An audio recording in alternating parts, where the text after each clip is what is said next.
Hi అందరికీ. ఈరోజైతే నేను ఎగ్ పాస్తా చేస్తున్నా. చూసిర్రు కదా, డిఫరెంట్ టైప్స్ పాస్తానే అవుతున్నది. ఎప్పుడు మేము ఇట్లా తెచ్చుకోము, బట్ ఫస్ట్ టైం ట్రై చేద్దామని తెచ్చిన. ఫస్ట్ అయితే మనం వాటర్ వేసుకొని అందులో సాల్ట్ అట్లనే కొంచెం ఆయిల్ వేసుకొని బాయిల్ చేసుకోవాలా వాటర్ని. చూసిర్రు కదా, ఇక్కడ మనకి ఏమేమి ఉన్నాయో ఇవన్నీ కట్ చేసి అయితే పెట్టుకున్నా.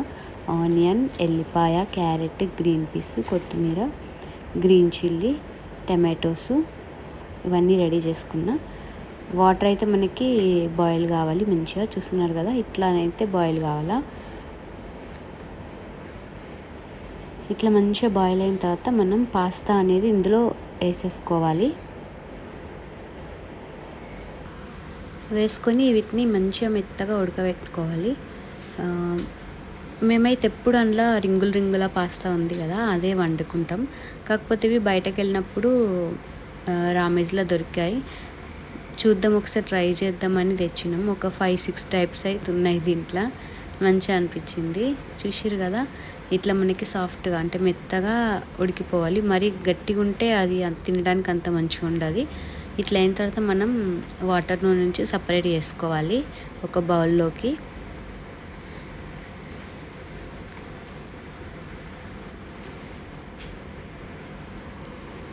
చూసిర్రు కదా, నేను ఇలా వేరే బౌల్లోకి అయితే తీసుకున్నా. తర్వాత మళ్ళీ ఒక బౌల్ పెట్టుకొని దాంట్లో కొద్దిగా ఆయిల్ వేసుకోవాలి. అందులోని కొద్దిగా జీలకర్ర, ఆవాలు కూడా వేసుకోవచ్చు, కానీ నేనైతే వేయలేను. ఎల్లిపాయ చిన్న ముక్కలు కట్ చేసినాం కదా, అల్లం కూడా వేసుకోవచ్చు, కానీ నేను ఓన్లీ ఎల్లిపాయ ఒక్కటే వేసిన. అట్లాగే ఆనియన్స్, మరీ ఎక్కువ ఫ్రై అవ్వాల్సిన అవసరం లేదు. ఆనియన్స్ మీడియంగా ఫ్రై అయితే సరిపోతుంది. ఇప్పుడు గ్రీన్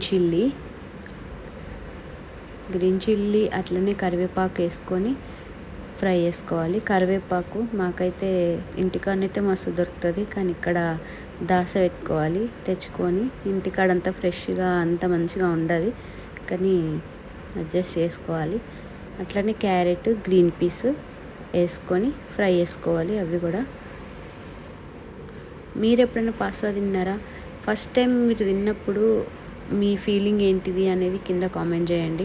నాకైతే అస్సలు నచ్చలేదు ఫస్ట్ టైం తిన్నప్పుడు, కానీ తర్వాత ఒక 2 డేస్కి మళ్ళీ తినాలి అని అనిపించింది. తర్వాత అప్పటి నుంచి పాస్తా అంటే కూడా నాకు చాలా ఇష్టం.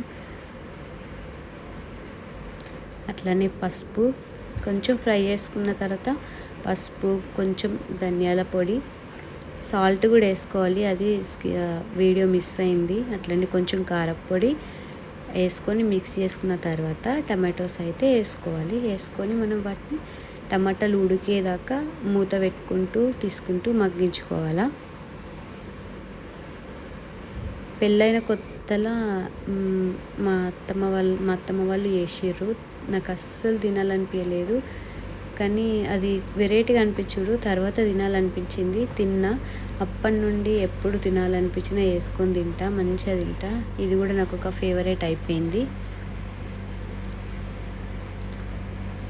మీ ఫీలింగ్ ఏంటిది కింద కామెంట్ చేయండి. దాంట్లో మళ్ళీ నాకు ఎగ్ పాస్తా అంటే ఇంకా ఇష్టం.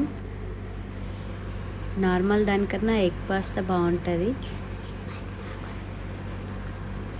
చూసిర్రు కదా, ఇట్లా మనం మూత పెట్టుకుంటూ తీసుకుంటూ టమాటోలు అయితే సాఫ్ట్గా అయ్యే వరకు అయితే మనం ఫ్రై చేసుకోవాలి. కొద్దిగా వాటర్ వేసిన, ఎందుకంటే మొత్తం మిక్స్ అయిపోయి మంచిగా అవుతుందని వాటర్ వేసిన. మీరు వేస్తే వేయచ్చు, లేకుంటే లేదు. చూసిర్రు కదా, మనకైతే ఉడికిపోయినాయి. క్యారెట్ని నేను కట్ చేసి చూసిన, ఉడికిపోయింది. అయినా కూడా ఒక 2 మినిట్స్ అయితే మళ్ళీ ఉడికించిన. మనకి ఇట్లా రెడీ అయిన తర్వాత ఇప్పుడు మనం ఎగ్ అనేది వేసుకోవాలి. నేను ఇక్కడ సైడ్కి వేస్తున్నా కదా, మీరు దాని పైన కూడా వేసుకోవచ్చు. ఒక్కటే ఉంది ఎగ్ పాస్తా అని ఒకటే వేసిన కదా. యాక్చువల్లీ చెప్పాలంటే నా దగ్గర ఎగ్స్ అనేది అయిపోయినాయి. ఒక్కటే ఎగ్ ఉండే, దాన్ని అయితే తీసేసిన. మీరు ఎన్ని కావాలన్నా ఇప్పుడు వేసేసుకోవచ్చు. చూసిర్రు కదా, ఎగ్ అనేది కొంచెం మూత పెట్టిన తర్వాత దాన్ని అయితే మనం మిక్స్ చేసుకోవాలి. ఇంకెక్కువ ఎగ్ ఉంటే బాగుంటుంది, కాకపోతే ఒక్కటే ఉంది కాబట్టి అడ్జస్ట్ అయ్యాం, ఏం చేద్దాం. ఇంటి దగ్గరనైతే పక్కోళ్ళనో లేకపోతే అక్కడనో ఇక్కడనో తెచ్చుకొని ఇస్తాం. కానీ ఇప్పుడు మనం ఎక్కడికి వెళ్ళలేం. మన దగ్గర ఏది ఉంటుందో ఎన్ని ఉంటాయో అంతే అడ్జస్ట్ చేసుకోవాలి. సో ఇది ఎగ్ ఫ్రై అయిన తర్వాత మనం ఈ పాస్తా అనేది అందులో వేసుకొని మిక్స్ చేసుకోవడం అంతే. చూసిరు కదా ఎంత యమ్మీగా అనిపిస్తుందో, టేస్ట్ కూడా అంతే బాగున్నది. మీరు ఎప్పుడు ట్రై చేయకపోతే ఒక్కసారి ట్రై చేయండి, చాలా బాగుంటుంది. దాంట్లో మీరు ఇట్లా ఎగ్ వేసుకొని చేసుకోండి, చాలా టేస్టీగా ఉంటుంది. మీకు ఈ వీడియో నచ్చితే సబ్స్క్రైబ్ చేసుకోండి.